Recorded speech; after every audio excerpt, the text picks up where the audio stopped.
Hello friends, welcome to Renu vlogs. இன்றைக்கி டே 27 காலையில் சாமிக்கு படைச்ச ஃப்ரூட்ஸ் தான் எடுத்துக்கிட்டேன். கொஞ்சம் கிரேப்ஸ் மட்டும் எடுத்துக்கிட்டேன், ஒரு வெள்ளரி பிஞ்சு எடுத்துக்கிட்டேன். லஞ்சுக்கு மீன் குழம்பு, மீன் ஃப்ரை, அதுக்கப்புறம் சிக்கன் 65 எடுத்துக்கிட்டேன். இன்றைக்கி அம்மா வீட்டுக்கு போனேங்க. ஸோ இன்றைக்கி டயட் அப்படின்னா என்ன அப்படின்னு கேட்குற அளவுக்கு ஆயிடுச்சு. அப்புறம் அண்ணன் ஐஸ்கிரீம் வாங்கிட்டு வந்திருந்தாங்க, அதை கொஞ்சமாக எடுத்துக்கிட்டேன். இதில் பாதி தான் எடுத்தேன், பாதியை பாப்பா கொடுத்துட்டேன்.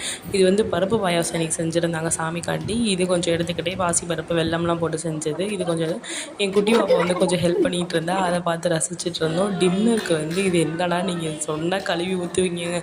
இது பானிபூரி நாங்கள் வீட்டிலையே செஞ்சோம். பட்டாணி, உருளைக்கிழங்கு எல்லாமே போட்டு. நான் நிறைய பட்டாணி இருக்க மாதிரி பார்த்து கொஞ்சம் பூரி கம்மியாகவும் பட்டாணி நிறையா, கார்னு, இந்த கேரட்டு, கொத்தமல்லி, வெங்காயம்லாம் நிறையா எனக்கு மட்டும் போட்டு எடுத்துக்கிட்டேன். சரி கொஞ்சம் ஃபில்லிங்காக இருக்கும் அப்படின்ட்டு நைட்டு டின்னரே நான் எடுத்துக்கல. இதையே என்னோடய டின்னராகவே இன்றைக்கி க்ளோஸ் பண்ணிட்டேன். நாளைக்கு என்ன வெயிட்டுன்னு பார்க்கலாம்.